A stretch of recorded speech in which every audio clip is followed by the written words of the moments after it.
Chapitre 13. Frayeur-sur-Seine. 24 heures plus tard, nous en avions passé 15 à dormir, nous étions sur le quai de la gare centrale d'Amsterdam. Nous avions eu juste assez d'argent pour régler la note d'hôtel et acheter 2 billets pour l'Angleterre. Maintenant, nous étions à sec. Je ne pige pas, marmonna Tim. Il avait réussi à se débarrasser de son manteau de farine, mais ses cheveux étaient encore légèrement blancs sur les tempes. Ou alors, ce n'était pas la farine. Après les épreuves des derniers jours, ça n'aurait rien eu de surprenant. Je croyais que nous ne devions pas rentrer en Angleterre, Nick. Nous n'avons pas le choix. Il faut avertir Boris Kuzenov qu'il doit se méfier de Waverly. On a la preuve que Waverly a payé Charon pour l'assassiner. Très juste, acquiesça Tim. Et le Russe doit aussi se méfier des marteaux. Ouais, tu lui expliqueras ça. C'était une énigme. Nous avions vu Charon tenir un marteau ancien en ivoire. Mais que comptait-il faire avec? Matraquer Kuzenov à mort? Ce n'était pas tout. Nous n'avions toujours pas élucidé les dernières paroles de MacGuffin. Nous les avions oubliées à cause des récents événements, mais le mystère demeurait. Nick! S'exclama Tim en me désignant du doigt la dernière personne que je m'attendais à voir là. Charlotte Van Damme marchait sur le quai dans notre direction, vêtue d'un tailleur léger, un sac de voyage à la main. Je pensais qu'elle allait nous apercevoir, mais, à la dernière minute, elle bifurqua à gauche pour se diriger vers un café. Que fait-elle ici? Murmurai-je. J'imagine qu'elle prend le train, répondit mon frère. Je m'en doute, mais pour quelle destination? Et pourquoi n'est-elle pas venue au rendez-vous? Tim réfléchit un instant. Je ne sais pas, Nick. Allons lui demander. C'est ça, demandons-lui. Le café situé sur le quai numéro 2 était à des années-lumière de ceux que l'on trouve dans les gares anglaises. Les Hollandais n'étaient visiblement pas du genre à aimer les sandwichs sous cellophane, qu'on avale en vitesse sur un coin de table en plastique. Ce café semblait sorti d'un vieux roman d'Agatha Christie. Un bar en bois couvert de marbre, des garçons en tablier blanc et du thé servi dans les théières en porcelaine, pas dans les gobelets en polystyrène. Charlotte était assise près d'une fenêtre qui donnait sur le hall au-dessus des trains. Un serveur déposa devant elle une tasse de chocolat chaud et un croissant. Tardif comme petit déjeuner. Il était 2 heures. Notre train pour Ostende partait à 2h20. Je suivis Tim vers la table de Charlotte. Quand elle nous aperçut, il passa dans ses yeux une lueur. Pas une lueur de plaisir, mais elle s'éteignit aussitôt. Charlotte sourit et se leva pour nous accueillir. « Tim !» s'exclama-t-elle en l'embrassant sur la joue. « J'étais tellement inquiète à votre sujet. »« C'est vrai ?» dit mon frère en rougissant. « Bien sûr, surtout après avoir vu les nouvelles au sujet de ce patineur assassiné. »« Rushmore, précisai-je. »« Le fameux 86 !» ajouta Tim. Il a été rayé du nombre des vivants. Charlotte reprit sa place en nous faisant signe de nous asseoir. J'écartai les gants posés devant moi sur la table et contemplai le croissant avec convoitise. Il faut dire que nous n'avions pas déjeuné, faute d'argent. « Racontez-moi ce qui vous est arrivé, » dit Charlotte. Tim se trémoussa sur son siège. Il n'osait pas reprocher à sa petite amie de nous avoir laissé tomber. « Eh bien, voilà, Charlotte, » commença-t-il. « Nous sommes allés dans le Flavoland, comme vous l'aviez demandé, mais vous n'êtes pas venue. »« Je sais, » admit la jeune femme en baissant la tête d'un air coupable. « Je n'ai pas pu. »« Pourquoi ?» demandai-je. « Oh, Tim, Nick, je vous ai menti. »« Je ne vous crois pas, » dit Tim. « Si, j'ai menti. Je ne suis pas auteur de romans policiers. »« Qu'est-ce que vous écrivez ?»« Rien du tout, je ne suis pas écrivain, » avoua Charlotte en prenant sa respiration. « Je suis espionne. Je travaille pour les services secrets des Pays-Bas, comme 86. Je ne pouvais pas vous le dire avant car j'avais une couverture. Comprenez-moi, je suis sur les traces de Charon moi aussi. » Ça n'explique toujours pas pourquoi vous n'êtes pas venu à notre rendez-vous. Je m'apprêtais à y aller, Nick, mais au dernier moment, je me suis aperçu qu'on me suivait. 2 hommes me filaient, l'un d'eux avait une cicatrice. Petit et affreux murmura Tim. Oui, une cicatrice affreuse, dit Charlotte. Il fallait que je les sème, mais le temps que je m'en débarrasse, il était trop tard pour vous rejoindre là-bas. Tim se tourna vers moi. Tu vois, Nick, je t'avais bien dit qu'il y avait une explication. Comment ces deux hommes vous ont-ils déniché, Charlotte demandai-je. Je ne sais pas. Grâce à Charon, je suppose. On dirait qu'il sait tout ce que je fais. Avant même que je le fasse, je ne peux pas bouger sans que... Charlotte s'interrompit, le regard fixé sur la fenêtre, et poussa un soupir désespéré. Oh mon Dieu!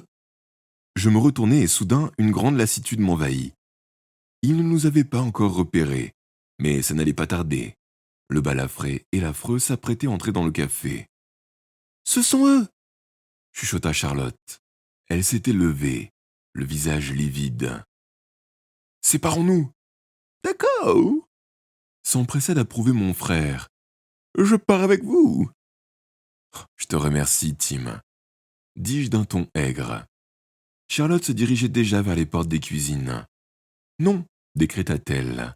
Vous allez tous les deux de votre côté, moi du mien. Tim ouvrit la bouche pour la rappeler, mais Charlotte avait déjà disparu. Dans sa précipitation, elle avait oublié ses gants sur la table. Je les ramassai machinalement. Ça ferait un joli souvenir pour Tim. Le balafré et l'affreux apparurent. Le restaurant possédant deux issues, je sortis par l'une pendant qu'ils entraient par l'autre. Mais je savais qu'ils nous avaient vus. J'entendis l'affreux aboyer un mot en hollandais et, sans le comprendre, je devinai que c'était un mot de 5 lettres. Après les efforts physiques épuisants de la veille, je n'avais plus la force de courir longtemps. Mais je ne tenais pas non plus à rester dans les parages. Un escalier descendait juste à droite du café. Nous n'avions pas le choix. Nous devions oublier le train de 2h20 pour Ostende. L'escalier conduisait au rez-de-chaussée et hors de la gare. Inutile de me retourner pour vérifier que l'affreux et le balafré nous suivaient. Il suffisait d'entendre les grognements et les protestations des passants qu'ils bousculaient sur leur passage. On pourrait croire qu'il existe une foule d'endroits où se cacher dans Amsterdam. Toutefois, l'espace autour de la gare centrale est très nu et dégagé. Les premiers immeubles se trouvaient à 300 ou 400 mètres et mes jambes commençaient à flageoler. Tim n'était pas plus brillant que moi. Nous ne pouvions plus courir. Nous titubions et les deux tueurs se rapprochaient. « Entrons ici !» criai-je à Tim. Mais il ne m'entendit pas. Alors que je plongeais sur le premier porche ouvert, je le vis disparaître au coin de la rue. Nous étions de nouveau séparés, mais c'était peut-être mieux ainsi. Du moins je l'espérais. L'un de nous avait une chance de s'en tirer. Je m'arrêtai pour regarder autour de moi. En me précipitant sous ce porche, j'avais cru entrer dans une bibliothèque ou un musée. Mais il s'agissait en fait d'un petit théâtre à l'ancienne. À côté de la porte, une affiche montrait un vieux monsieur en habit. Des cartes à jouer jaillissaient de ses mains et son nom était écrit en travers. Monsieur Marvano, un prestidigitateur. Exactement ce qu'il me fallait. Il m'aiderait peut-être à disparaître. Le spectacle était déjà commencé. La caissière lisait un journal et aucune ouvreuse ne barrait la porte. Je traversai le foyer sur la pointe des pieds, puis je me faufilai dans la salle de spectacle, en espérant que l'affreux et le balafré ne m'avaient pas vu entrer. Il y avait environ une centaine de spectateurs, à peine la moitié de la salle. Monsieur Marvano se tenait sur la scène. C'était un vieux monsieur avec un visage rond et rose, des cheveux argentés. Il avait une triste allure avec sa queue de pine noire et son nœud papillon blanc. Au moment où j'entrais, il venait d'exécuter un numéro avec une canne et un foulard en soie. La canne s'était changée en foulard et le foulard en canne. Quelques applaudissements timides retentirent çà et là. Monsieur Marvano brandit ensuite un paquet de cartes et expliqua son prochain tour, tandis que je me glissais sur un siège au dernier rang. Je n'avais que l'embarras du choix. Malgré la fraîcheur qui régnait dans le théâtre, je sentais la sueur perler sur mon front. Combien de temps allais-je devoir subir ce spectacle avant de pouvoir sortir en toute sécurité? Je n'y comprenais plus rien. Par quel miracle l'affreux et le balafré avaient-ils fait leur apparition à la gare? Charlotte disait que Charon connaissait tous ses faits et gestes. Comment? À Londres, à la patinoire et maintenant à Amsterdam, Charon nous devançait toujours. D'autres applaudissements éclatèrent et je levai les yeux vers la scène. Une reine de carreau était en train de sortir de la poche de M. Marvano, apparemment de sa propre volonté. « Est-ce bien la carte que vous avez tirée ?» demanda le prestidigitateur à un spectateur. Il s'exprimait en hollandais, pourtant j'avais compris. J'avais l'impression d'avoir déjà vu et entendu tout ça. Une silhouette apparut, descendit l'allée et s'arrêta au bout de ma rangée. Je crus d'abord qu'il s'agissait d'une ouvreuse soupçonneuse, mais c'était bien pire que cela. Le balafré. Je me levai, prêt à m'élancer de l'autre côté, mais une autre silhouette se dessina dans la pénombre, bloquant l'autre bout de la rangée. L'affreux. J'étais coincé entre les deux. Sur la scène, le prestidigitateur continue de s'adresser au public. L'affreux sortit de sa poche un objet qui ressemblait à un peigne pliant et pressa un bouton. C'était un couteau à cran d'arrêt. Environ 25 centimètres d'acier jaillirent de son poing, pointé dans ma direction. De son côté, le balafré commença à marcher vers moi. Une dizaine de sièges à peine nous séparaient. J'avais le mur dans le dos et des spectateurs devant moi. J'étais pris au piège. Monsieur Marvano avait fini sa petite démonstration. Un long silence suivit. L'affreux commença lui aussi à se rapprocher. La lame du cran d'arrêt étincela à l'espace d'un instant sous l'éclat d'un projecteur. Le balafré, lui, n'avait aucune arme, mais ses longs doigts osseux se tendaient déjà vers ma gorge. « Et maintenant, mesdames et messieurs, j'ai besoin d'un volontaire !» reprit monsieur Marvano. N'obtenant aucune réponse à son appel en hollandais, le prestidigitateur le répéta en anglais. Le balafré et l'affreux n'étaient plus qu'à 2 ou 3 sièges de moi. Je levai la main à crier « Moi, je suis volontaire !» Tous les regards convergèrent vers moi. Un projecteur pivota pour fouiller l'assistance et je fus aveuglé. Le balafré et l'affreux s'immobilisèrent, à la lisière du rond de lumière. Et en un éclair, l'affreux avait fait disparaître son couteau. J'enjambai le siège devant moi, bousculai un peu un spectateur au passage, et rejoignis l'allée pour monter sur la scène sous le faisceau d'un projecteur et les encouragements du public. Pour le moment, je ne risquais rien. Monsieur Marvano avait poussé sur la scène une grosse caisse aux couleurs bariolées, de la taille d'une machine à laver, percée d'un trou rond sur le dessus et d'une douzaine de fentes sur les côtés. Ça n'avait rien de tentant, mais il était trop tard pour reculer. Monsieur Marvano m'avait saisi la main et me souriait de toutes ses dents, qui avaient l'air encore plus vieilles que lui. « Quel est votre nom, jeune homme ?» me demanda-t-il en anglais. « Nick. »« Très bien, Nick. Merci. Je vais vous expliquer le numéro. » Monsieur Marvano fit rouler la caisse devant moi et l'ouvrit. Elle était vide. Pas besoin d'être un génie pour comprendre que, en me mettant à genoux dans la boîte, ma tête dépasserait du trou percé dans le couvercle. Je ne débordais pas d'enthousiasme et je songeais un instant à tenter une sortie par les coulisses. Mais j'avais perdu de vue les 2 tueurs et je me sentais plus en sécurité en pleine lumière sur la scène. « J'appelle ce tour le coffre au tag mexicaine », poursuivit monsieur Marvano, d'abord en anglais, puis en hollandais. « Maintenant, Nick, je vais vous demander de vous installer à l'intérieur. » J'hésitai une dernière fois, puis montai dans la casse. Les spectateurs observaient en silence. Je les distinguais à peine à cause des projecteurs. Je me mis à genoux. Monsieur Marvano referma la boîte et poussa 4 loquets. J'essayais de bouger, mais la caisse était plus exiguë que je ne l'aurais cru. J'étais coincé de toutes parts. De l'extérieur, je devais donner l'impression de prendre un bain turc. Et de l'intérieur, je me faisais l'effet d'une tête de turc. Au fait, c'était quoi cette histoire de dague mexicaine ? Le coffre est verrouillé ici, ici et ici, expliqua le prestidigitateur. Maintenant, je vais aller chercher les dagues mexicaines. Surtout ne partez pas, Nick. Aucune chance. Je tournai péniblement le cou pour regarder M. Marvano traverser la scène. Le public éclata de rire et je réalisai que j'avais l'air sans doute aussi stupide que je l'imaginais. Une rangée de couteaux en argent était suspendue sur un présentoir dans les coulisses. N'ayant ni technicien ni assistance de plateau pour l'aider, M. Marvano devait alors se servir tout seul.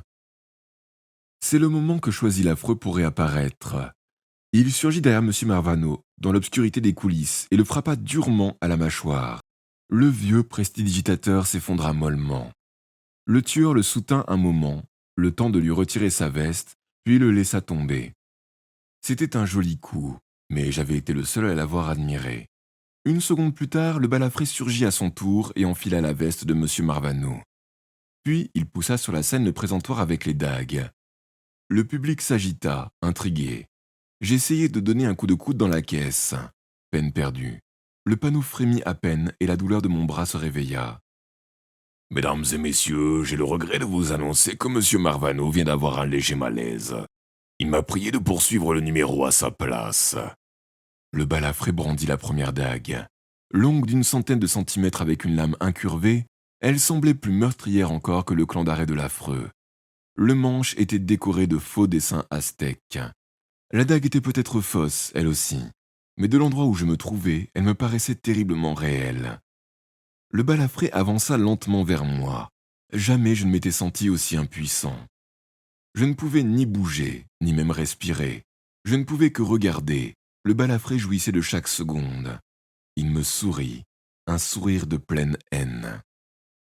Non, attendez, bourdouillai-je. La première dague, mesdames et messieurs, annonça le balafré. Il planta la lame dans la caisse. Je fermai les yeux. Étais-je mort? Blessé? Je rouvrais les yeux. Le balafré semblait aussi surpris que moi. La lame de la dague avait effectivement pénétré dans la boîte, était ressortie de l'autre côté mais sans me transpercer.